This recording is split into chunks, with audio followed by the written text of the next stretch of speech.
ये आकाशवाणी है। अब आप लवली निगम से समाचार सुनिए।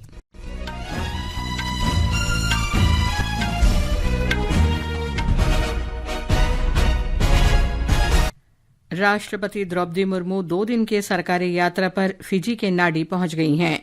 उप प्रधानमंत्री विलियम गावोका और भारत के उच्चायुक्त पीएस कार्तिकेयन ने उनकी अगवानी की।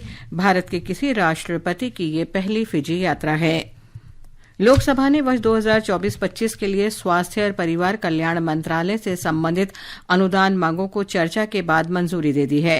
केंद्रीय स्वास्थ्य और परिवार कल्याण मंत्री जगत प्रकाश नड्डा ने अनुदान मांगों पर चर्चा का जवाब देते हुए कहा कि मोदी सरकार ने स्वास्थ्य क्षेत्र को सर्वोच्च प्राथमिकता दी है। उन्होंने बताया कि स्वास्थ्य क्षेत्र के लिए बजट या आवंटन 2013-14 के 33,278 करोड़ रुपए से बढ़ाकर 2024-25 में 90,958 करोड़ रुपए हो गया है।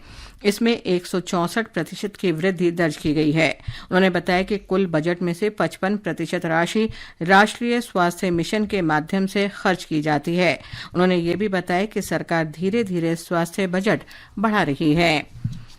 वित्त राज्य मंत्री पंकज चौधरी ने लोकसभा में बताया कि ग्रामीण क्षेत्रों में जमीनी स्तर पर ऋण की उपलब्धता 2014 के 7,30,000 करोड़ रुपए से बढ़ाकर 2024-25 में 25,46,000 करोड़ रुपए हो गई है। उन्होंने बताया कि सरकार ने किसानों के कल्याण और कृषि उत्पादन बढ़ाने के लिए कई पहल की हैं।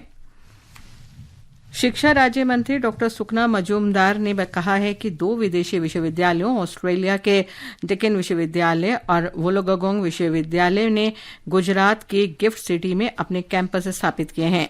लोकसभा में आज एक लिखित उत्तर में उन्होंने कहा कि डेक्कन विश्वविद्यालय का पहला बैच पिछले महीने की 3 तारीख को शुरू हो गया है, जबकि वोलोगोंग विश्वविद्यालय में प्रवेश अभी जारी है। सरकार ने आज संसद में बताया कि विदेशों से 2014 के बाद से अब तक 345 प्राचीन कलाकृतियां वापस लाई गई हैं। संस्कृति और पर्यटन मंत्री गजेंद्र सिंह शेखावत ने बताया कि सर्वाधिक 283 प्राचीन कलाकृतियां अमेरिका से वापस लाई गई हैं। ऑस्ट्रेलिया से 40 और यूनाइटेड किंगडम से 16 कलाकृतियां पिछले 10 वर्ष में भारत लाई गई हैं। उन्होंने कहा कि सर्वाधिक 159 कलाकृतियां वर्ष 2021 में भारत लाई गईं, जबकि पिछले साल 115 शिल्पकर्मियों को देश वापस लाया गया। श्रम और रोजगार मंत्रालय ने जानकारी दी है कि पिछले महीने के अंत तक असंगठित क्षेत्र के 50 लाख से अधिक श्रमिकों ने प्रधानमंत्री श्रम योगी मानधन योजना के लिए पंजीकरण कराया है। यह योजना 18 से 40 वर्ष की आयु के असंगठित क्षेत्र के श्रमिकों को वृद्धावस्था सुरक्षा प्रदान करती है। इसे फरवरी 2019 से शुरू किया गया था।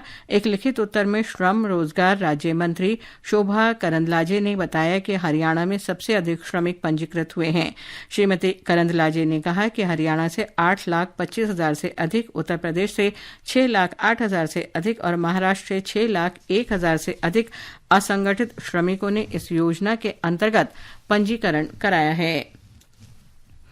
प्रधानमंत्री नरेंद्र मोदी ने कहा है कि सरकार जम्मू कश्मीर और लद्दाख के लोगों के लिए काम करना जारी रखेगी। उन्होंने कहा कि साथ ही आने वाले समय में राज्य के लोगों के आकांक्षाओं को भी पूरा करेगी। एक सोशल मीडिया पोस्ट में श्री मोदी ने कहा कि आज 5 अगस्त को संसद ने अनुच्छेद 370 और 35A को हटाने का निर्णय लिया था। यह निर्णय राष्ट्र के इतिहास में एक अविस्मरणीय क्षण था। उन्होंने कहा कि जम्मू कश्मीर और लद्दाख की प्रगति और समृद्धि के एक नए युग की शुरुआत का समय था। प्रधानमंत्री ने कहा कि भारत के संविधान को पूरी भावना के साथ इन स्थानों पर कार्यान्वित किया गया था। ये संविधान बनाने वाले महान लोगों के दृष्टिकोण के अनुरूप था। उन्होंने कहा कि अनुच्छेद 370 और 35A के हटाए जाने के साथ विकास से वंचित महिलाओं, युवाओं, पिछड़ा वर्ग, जनजातीय और हाशिए पर रहने वाले समुदायों की सुरक्षा, सम्मान और अवसर उपलब्ध हुआ। श्री मोदी ने कहा कि साथ ही दशकों से भ्रष्टाचार से पीड़ित जम्मू कश्मीर को इस समस्या से मुक्ति मिली है। बांग्लादेश में पुलिस और सरकार विरोधी प्रदर्शनकारियों के बीच हिंसक झड़पों से स्थिति गंभीर बनी हुई है। देश भर में सरकार विरोधी प्रदर्शनकारियों ने आज ढाका तक लंबे मार्च का ऐलान किया। सरकार ने अशांति को रोकने के प्रयास में देश के कई हिस्सों में अनिश्चितकाल के लिए कर्फ्यू लगा दिया है और मोबाइल इंटरनेट बंद कर दिया है। इसके साथ ही ये समाचार बुलेटिन समाप्त हुआ।